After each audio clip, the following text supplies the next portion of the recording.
everyone. In this video today we will discuss about advertisement writing, and in plus 2 grade it will be of 5 marks. So let's start.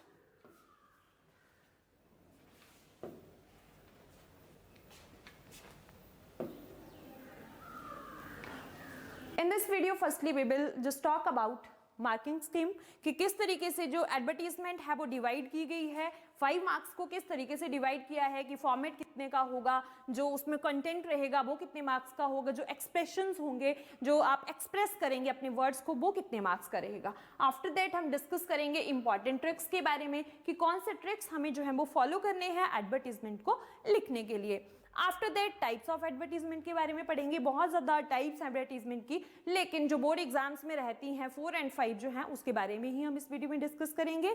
After that format क्या रहेगा advertisement के लिए, किस तरीके से हमें जो है वो इसको राइट करना है, जैसे कि नोट मेकिंग में हमने किया था कि जो एब्रीविएशंस होंगी 5 और 6 होनी चाहिए, आपके नोट्स जो होने चाहिए, हेडिंग एंड सब हेडिंग्स होनी चाहिए, टाइटल होना चाहिए। तो सेम एज आपका एडवर्टीजमेंट भी रहेगा कि इसमें जो फॉर्मेट है वो कौन सा हमें फॉलो करना है। Eight the end of the video I will also solve one example।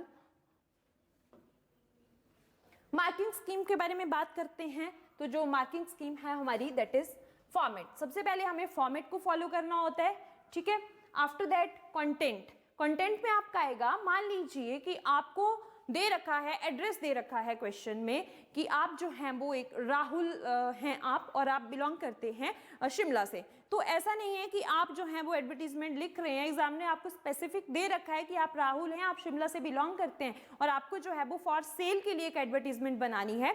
तो आपको एट द एंड जब आप अपना एड्रेस लिखेंगे तो आप वहां पे राहुल ही लिखेंगे, क्योंकि आपको स्पेसिफिक दे रखा है। और जो पर्टिकुलर कंटेंट उन्होंने दिया है, मान लीजिए फॉर सेल उन्होंने ऑलरेडी दिया है कि आपको इसी कॉलम के लिए बनाना है, तो आप वहां पे कार फॉर सेल नहीं लिखेंगे, फॉर सेल ही लिखेंगे, क्योंकि एग्जामिनर ने खुद आपको जो है वो हेडिंग बना के दी है, तो उसमें आप चेंजिंग नहीं करेंगे। तो ये आ गया आपका कंटेंट। और एक्सप्रेशन यानी आप कितने अच्छे तरीके से जो है वो जो आप वर्ड्स लिखते हो, जो वोकैबुलरी यूज कर रहे हो, और कितना आपका टाइडी है आपका एडवर्टीजमेंट, वो रहा आपका एक्सप्रेशन। तो फॉर्मेट के लिए आपका 1 मार्क्स रहता है, कंटेंट के लिए भी आपका 1 मार्क रहेगा कि जो उन्होंने स्पेसिफिक दिया है आप उसको फॉलो कर रहे हैं या नहीं कर रहे हैं, और जो एक्सप्रेशन है उसके आपके रहते हैं 3 मार्क्स। तो ये हो गया आपके टोटल 5, ठीक है। तो 5 मार्क्स को इस तरीके से डिवाइड कर रखा है। तो फॉर्मेट भी आपका बिल्कुल सही होना चाहिए, फॉर्मेट के बारे में भी हम आगे बात करते हैं।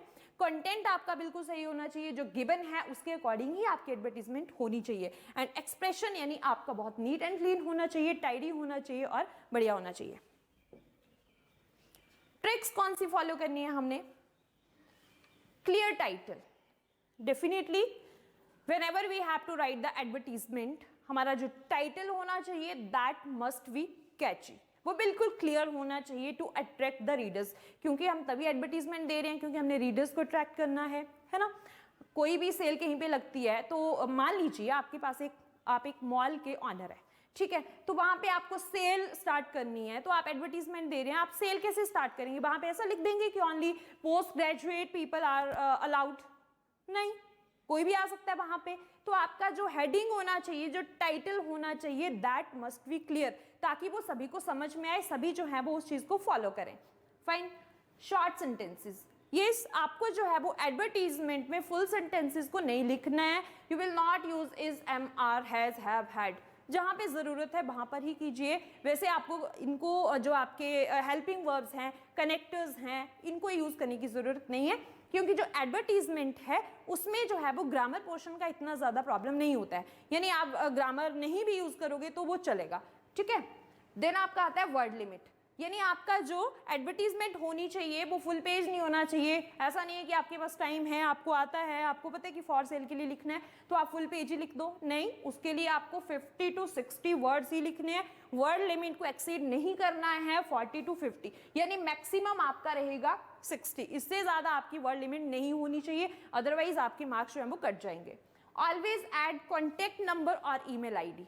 आपको जो है वो जब भी एडवर्टीजमेंट लिखनी है तो at the end of the advertisement you have to write the contact number. आपको कॉन्टेक्ट नंबर जरूर लिखना है, ईमेल आईडी आपको जरूर लिखनी है। जरूरी नहीं अगर नहीं है ईमेल आईडी, वैसे ऐसा है नहीं आज के टाइम में कि नहीं होगी, लेकिन मतलब कॉन्टेक्ट नंबर आपका जरूर आना चाहिए, क्योंकि कोई भी रीडर उसको पढ़ता है। मान लीजिए आप प्रॉपर्टी सेल कर रहे हैं तो किसी ने आपकी एडवर्टीजमेंट पढ़ी है तो उसका फ़ोन नंबर तो आपका होना चाहिए, तभी वो कॉन्टेक्ट करेगा आपसे, ठीक है। तो कॉन्टेक्ट नंबर जो है वो यहाँ पे आप ज़रूर ऐड करेंगे। Very important thing that is box, यानी आपका जो एडवर्टीजमेंट रहेगी वो बॉक्स में ही बनेगी। आपको बॉक्स बनाना है, एडवर्टीजमेंट को लिखने के बाद जो आपका बॉक्स है वो बनेगा ही बनेगा। ऐसा नहीं है कि बिना बॉक्स के भी चलेगा, नहीं, ये जो है वो आपको बहुत इंपॉर्टेंट पॉइंट है कि बॉक्स जरूर बनाना है। टाइडी विद गुड प्रेजेंटेशन, यानी आपकी जो एडवर्टीजमेंट होनी चाहिए बहुत शॉर्ट होनी चाहिए, इफेक्टिव होनी चाहिए, अंडरस्टूड होनी चाहिए और बहुत ही नीट एंड क्लीन होनी चाहिए, कटिंग उसमें बिल्कुल ना हो। नेक्स्ट टाइप ऑफ एडवर्टीजमेंट के बारे में बात करते हैं। तो जनरली जो बोर्ड एग्जाम्स में पूछी जाती हैं एडवर्टीजमेंट्स, उसके बारे में मैं बात करूंगी। फर्स्ट रहेगा आपका सिचुएशन वेकेंट। तो सिचुएशन वेकेंट, वेकेंट मीन्स खाली जगह। तो जो सिचुएशन वेकेंट वाली जो एडवर्टीजमेंट रहेगी वो कौन लिखेगा? Written by an employer. For example, आप एक स्कूल के ऑनर हैं, आपको स्कूल में एक मैथ्स का टीचर चाहिए, आपको टीचर नहीं मिल रहा है, तो आपको क्या करना है? एडवर्टीजमेंट देनी है। तो आप कौन हुए? एम्प्लॉयर हुए। आपको किसकी जरूरत है? एम्प्लॉय की जरूरत है। तो आपके लिए कौन सा, इसके लिए कौन सा बॉक्स बनाएंगे आप? जो हेडिंग आएगा वो क्या आएगा आपका? सिचुएशन वेकेंट, कि हमारे स्कूल में एक वैकेंसी है मैथ्स टीचर के लिए। तो जो एमएससी मैथ्स है या पीएचडी है या एमफिल है, वो जो है वो हमारे स्कूल में अपना रिज्यूमे देके जो है वो अप्लाई कर सकते हैं विद इन 5 and 6 डेज, जो भी आप लिखना चाहें। तो ये जो सिचुएशन वेकेंट वाली आएगी, ये किसके द्वारा लिखी जाती है? Written by an employer. तो मान लीजिए अगर एग्जाम में इस तरह की आई है, तो वहां पे आपने अपने आप को कौन एज्यूम करना है? अपने आप को आप एम्प्लॉयर एज्यूम करके जो है वो ये वाली एडवर्टीजमेंट लिखेंगे। नेक्स्ट आपकी आती है सिचुएशन वांटेड। अब ऊपर वाली थी सिचुएशन वेकेंट, वैकेंसी थी आपके इंस्टीट्यूशन में, आगे है सिचुएशन वांटेड।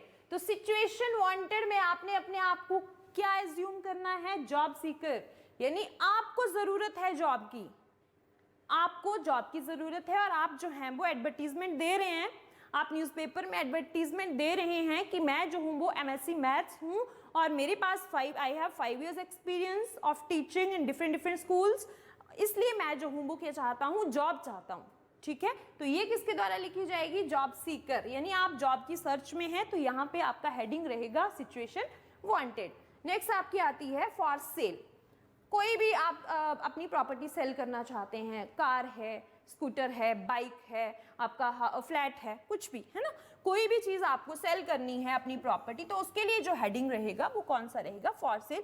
और मैक्सिमम ये वाला क्वेश्चन जो है वो आपके बोर्ड एग्जाम्स में रहता है। नेक्स्ट आती है आपकी टू लेट।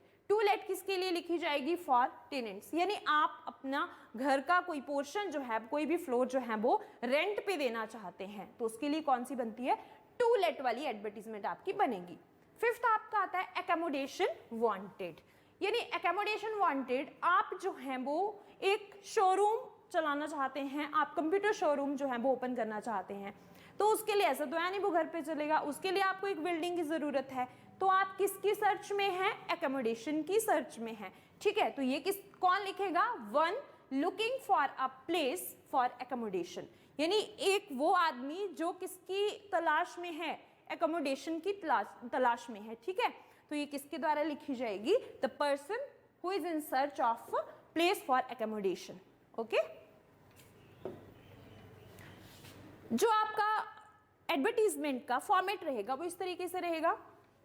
बॉक्स बनेगा, मैंने बताया आपको कि बॉक्स जो है वो मस्ट है, आपकी एडवर्टीजमेंट बॉक्स में ही आएगी, तो बॉक्स बना। आफ्टर दैट आपका टाइटल, लेकिन टाइटल में एक चीज आप ध्यान में रखेंगे कि टाइटल के जो ऑल लेटर्स हैं वो क्या होंगे? आपके कैपिटल होंगे, ठीक है। यहाँ पे आपकी मेन बॉडी आएगी 2, 3, 4 सेंटेंसेस, ज्यादा से ज्यादा आपके 4 सेंटेंसेस रहेंगे। एट द एंड आपको लिखना है कॉन्टेक्ट नंबर। हो गए 3 points, title, box, contact number और मेन बॉडी। तो आपको पता ही है जो कंटेंट दिया होगा उसके अकॉर्डिंग आपने लिखना है, ठीक है। और ये वाला जो मार्जिन है ये आप जरूर वहां पे लीव करेंगे अपने एग्जाम्स में, या जब भी आपको एडवर्टीजमेंट लिखनी है तो आपका जो टाइटल है वो यहाँ अटैच ना हो, आपका कॉन्टेक्ट नंबर इस लाइन से अटैच ना हो, यानी आपने टॉप बॉटम लेफ्ट राइट जो है वो स्पेस छोड़ना ही छोड़ना है थोड़ा थोड़ा, ठीक है। अटैच करके आपको बिल्कुल नहीं लिखना है, क्योंकि ऐसे अगर आप विदाउट मार्जिन लिखोगे तो वो बिल्कुल अच्छा नहीं लगेगा, ठीक है। नेक्स्ट अब मैं एक एग्जाम्पल ले रही हूँ. You want to let out a portion of your house. आप अपने घर का एक पोर्शन जो है वो सेल करना चाहते हैं, सॉरी लेट आउट. क्वेश्चन में दिया है टू लेट आउट. क्या करना चाहते हैं आप? रेंट पे देना चाहते हैं. क्वेश्चन को जरूर पढ़िए पहले. You want to let out, यहाँ पे फॉर सेल भी हो सकता है. यू वांट टू सेल, है ना, पर हमें क्या दिया है क्वेश्चन में? Let out a portion of your house, draft an advertisement for to let column. Examiner ने हमें साथ में क्या दे रखा है? यहाँ पे हमें कॉलम भी दे रखा है कि कौन से हेडिंग के लिए हमें बनानी है? टू लेट के लिए बनानी है. कभी कभी आपको ये नहीं भी मिलेगा, जब होगा तब तो आप यही लिखेंगे, ठीक है. अगर नहीं होगा तो आप अपने अकॉर्डिंग लिख सकते हैं. Flat for sale, sorry it is available for let, है ना. Column giving your address Shubham Purnima 585 Gandhinagar Kullu. यानी आप जो है वो if you are a male Shubham से आप अपने आप को वहां पे प्रेजेंट करेंगे. If you are female Purnima से आप प्रेजेंट करेंगे. कहां से बिलोंग करते हैं आप? कुल्लू गांधीनगर से आप जो है वो बिलोंग करते हैं. तो ये रहेगा आपका एड्रेस. करते हैं इसको सॉल्व. तो सबसे पहले हमने क्या किया? हेडिंग दे दिया to let, because in question it is given to us. हमें क्वेश्चन में ये दिया हुआ है कि हमें जो है वो क्या करना है? टू लेट के लिए एडवर्टीजमेंट बनानी है. तो हमने हेडिंग दे दिया. आफ्टर दैट हमारा क्या काम था? हमने इसमें मेन बॉडी लिख दी. तो मेन बॉडी क्या आई हमारी? कि first floor of a newly built house. जरूरी नहीं है फर्स्ट फ्लोर ही आपको जो है वो रेंट पे देना है. जो भी आपके पास अवेलेबल है, आप सेकंड फ्लोर भी लिख सकते हैं, थर्ड फ्लोर भी लिख सकते हैं, है ना. मैंने यहाँ पे फर्स्ट फ्लोर लिख दिया. First floor of a newly built house in Gandhinagar Kullu. Gandhinagar Kullu मैंने यहाँ पे इसलिए लिखा because it is given in the question, है ना. Gandhinagar Kullu is available on rent. किस लिए है वो हमारे पास? रेंट के लिए हमारे पास अवेलेबल है. और उसमें ये भी तो बताना है कि कितने रूम्स हैं. कोई भी आपके पास रेंट के लिए आता है तो सबसे पहले यही पूछेगा कि 2 रूम सेट है, 1 रूम सेट है, आपका वाटर सप्लाई कैसी है, वहाँ पे टॉयलेट जो है वो अटैच्ड है या नहीं है, कार पार्किंग है या नहीं है. तो ये सारी चीज़ें आपको यहाँ पे लिखनी है. 3 room set, attached toilet, provision for car parking. आप देख रहे हैं मैंने कहीं पे भी इज एम आर यूज नहीं किए. यहाँ पे 3 रूम सेट है, कॉमा, अटैच्ड टॉयलेट है, comma, provision for car parking also exist. Car parking का भी बीच में ही आ गया, अटैच टॉयलेट भी उसी सेंटेंस में आया, 3 रूम सेट भी एक ही सेंटेंस में मैंने कवर कर दिया इसको. एक्सपेक्टेड रेंट आप देंगे वो वेरी करेगा आपका रीजन टू रीजन. ठीक है, मैंने यहाँ पे 5000 लिख दिया. आप यहाँ पे 3000 भी लिख सकते हैं, 4000 भी लिख सकते हैं. ठीक है, पर month. At the end you have to write the contact. So contact मैंने लिख दिया. और मैं कौन हूँ? मान लीजिए यहाँ पे मैं मेल हूँ तो मैंने शुभम 585 गांधीनगर कुल्लू. ये सेम टू सेम क्या आएगा जो हमें क्वेश्चन में दे रखा है. So it's about all about advertisement. Thank you.